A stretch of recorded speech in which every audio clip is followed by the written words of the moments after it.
उत्तर प्रदेश का युवा भी वह केवल एक अब युवा ही नहीं दिखेगा, स्मार्ट युवा दिखेगा। और स्मार्ट युवा के लिए आज मैं सहारनपुर कमिश्नरी से जुड़े हुए इन सभी युवाओं को भी हृदय से बधाई देता हूं, इन्हें अपनी शुभकामनाएं देता हूं।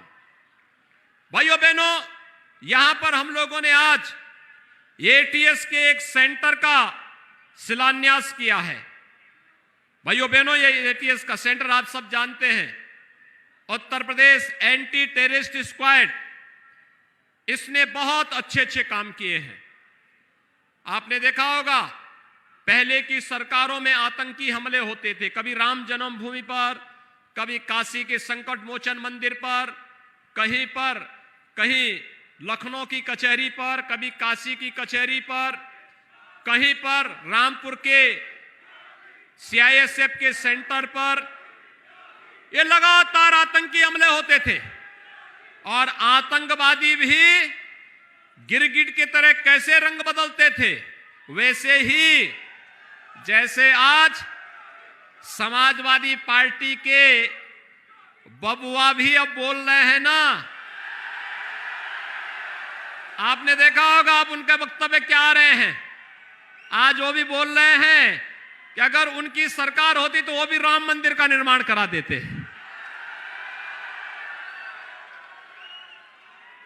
अब उनको सपने भी बहुत आ रहे हैं और सपने भी इस कदर आ रहे हैं कि सपने में आकर भगवान कृष्ण भी उनको अब कोस रहे हैं कि अबे नालायकों, जब सरकार मिली थी तब कोसी कला का दंगा करवा रहे थे, तब जवाहर बाग का दंगा करवा रहे थे, तब मुजफ्फरनगर का दंगा करवा रहे थे, और जब सत्ता मिली थी तब राम भक्तों पर भी गोलियां चला रहे थे। अब राम मंदिर का निर्माण जिनको करना है वो तो कर ही रहे हैं, कम से कम एक बार माफी तो मांग लो। भाइयों बहनों, आपने देखा होगा रंग बदलने में माहिर इन लोगों को आज देख करके गिरगिट भी शर्मा जाएगा कि वास्तव में अब तक तो उसको ही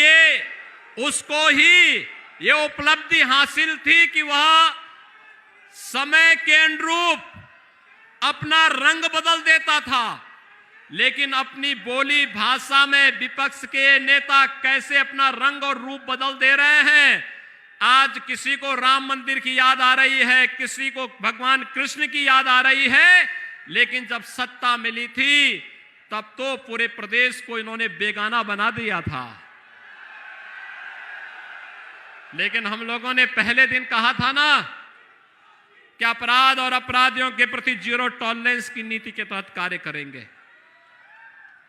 जीरो टॉलरेंस, पहली बार आपने देखा होगा 5 साल होने जा रहे हैं और प्रदेश में कोई दंगा नहीं, क्योंकि दंगाइयों को मालूम है दंगा करेंगे तो 7 पीढ़ियां भरते भरते थक जाएंगी, लेकिन भरपाई नहीं होगी। और इसीलिए दंगाई भी आज समझ गए हैं, और जो गरीबों की संपत्ति पर, व्यापारियों की संपत्ति पर, सार्वजनिक संपत्तियों पर कब्जा करते थे, वे भी अब भूल गए। उनको मालूम है, उनको भी मालूम है अगर अब सार्वजनिक संपत्ति पर कब्जा करेंगे, अवैध खनन का कार्य करेंगे, अवैध वन कटान का कार्य करेंगे, तो सरकार का बुलडोजर उनके भवनों पर चलने के लिए तैयार खड़ा है। बेटियों की सुरक्षा के लिए जो लोग खतरा बने हुए थे, उनको भी मालूम है अब बेटियों की सुरक्षा के लिए खतरा बनेंगे तो उसके बाद क्या हाल होने जा रहा है। और भाइयों बहनों, इसीलिए यहां पर आपने देखा होगा यही लोग जो किराना का पलायन कराते थे, आज वही लोग सब्जी बेचने के लिए और ठेला लगाने के लिए मजबूर हो रहे हैं। ये सरकार की अनक होती है। पहले की सरकार इन दंगाइयों को मुख्यमंत्री आवास पे बुलाती थी, गले लगाती थी, सम्मानित करती थी। अब मुख्यमंत्री आवास से आदेश पारित होते हैं कि बेटियों की सुरक्षा के लिए खतरा बने हुए तत्वों के लिए पुलिस ऐसा कार्रवाई करे कि इनको आने वाली कई पीढ़ियां अपराध की दुनिया से इनके बाहर हो जाए। भाइयों बहनों, यह बदलाव आपको दिखाई दे रहा होगा। आपने देखा है प्रदेश को बदलते हुए। पहले कोई एटीएस के बारे में, एसटीएफ के बारे में, अपराध नियंत्रण के बारे में चर्चा ही नहीं करता था। पहले इन पे चर्चा ही नहीं होती थी। अभी पिछले दिनों हम लोग आए थे माननीय गृह मंत्री जी के साथ में, और सहारनपुर कमिश्नरी की दशकों से मांग थी कि सहारनपुर में एक विश्वविद्यालय होना चाहिए। हम लोगों ने विश्वविद्यालय दे दिया ना। अब कुलपति की भी नियुक्ति हो गई है, और कुलपति की नियुक्ति के साथ नया विश्वविद्यालय इस सत्र में आपका प्रारंभ हो जाएगा। और विश्वविद्यालय चलेगा तो अब मां शाकंभरी के नाम पर ही देश और दुनिया में यहां की डिग्री जाएगी। मां शाकंभरी का नाम जहां जहां जाएगा, सहारनपुर का नाम भी वहां वहां जाएगा। क्योंकि सहारनपुर यहां के किसानों ने, यहां के नौजवानों ने, यहां के हस्तशिल्पियों ने अपनी मेहनत से, अपने पुरुषार्थ से सहारनपुर को एक पहचान दिलाई। पहले की सरकारों के लिए सहारनपुर दूर होता था। 5 साल में से अखिलेश यादव सहारनपुर में बामुश्किल एक बार भी नहीं आए होंगे। और भाइयों बहनों, मैं सहारनपुर की इस 5 साल में दर्जनों यात्रा कर चुका हूं,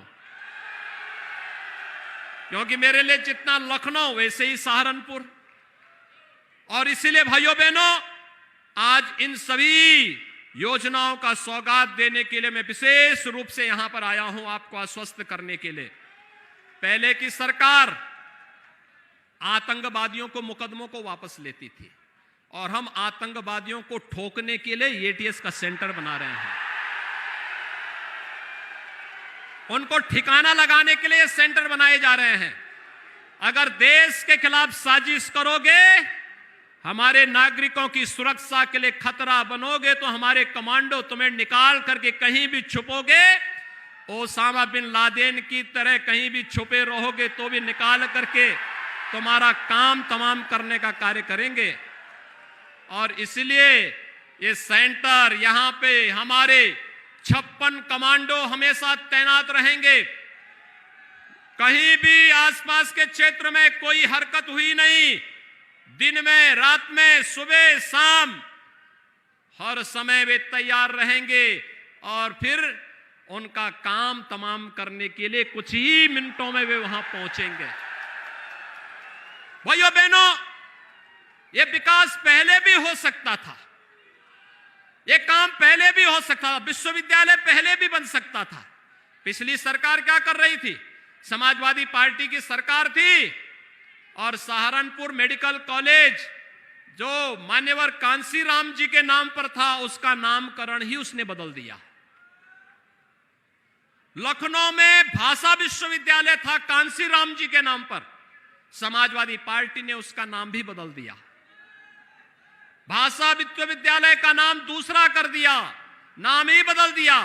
बाबा साहब भीमराव अंबेडकर के नाम पर बने हुए स्मारक को तोड़ने की धमकी देती थी सपा की सरकार। भाइयों बहनों, हमारी सरकार ने बाबा साहब भीमराव अंबेडकर का भरपूर सम्मान किया। प्रधानमंत्री मोदी जी ने बाबा साहब भीमराव अंबेडकर के जुड़े हुए 5 स्थलों को पंचतीर्थ के रूप में विकसित किया। हम लोग वाराणसी में संत रविदास जी के जन्मभूमि पर भव्य स्मारक और पर्यटन विकास की योजनाओं को आगे बढ़ाने का कार्य कर रहे हैं। तो महर्षि वाल्मीकि की जन्मभूमि लालापुर में पर्यटन विकास का कार्य भी हमारी सरकार और भारत की सरकार मिलकर के कर रही। डबल इंजन की सरकार डबल डोज का काम भी करती है।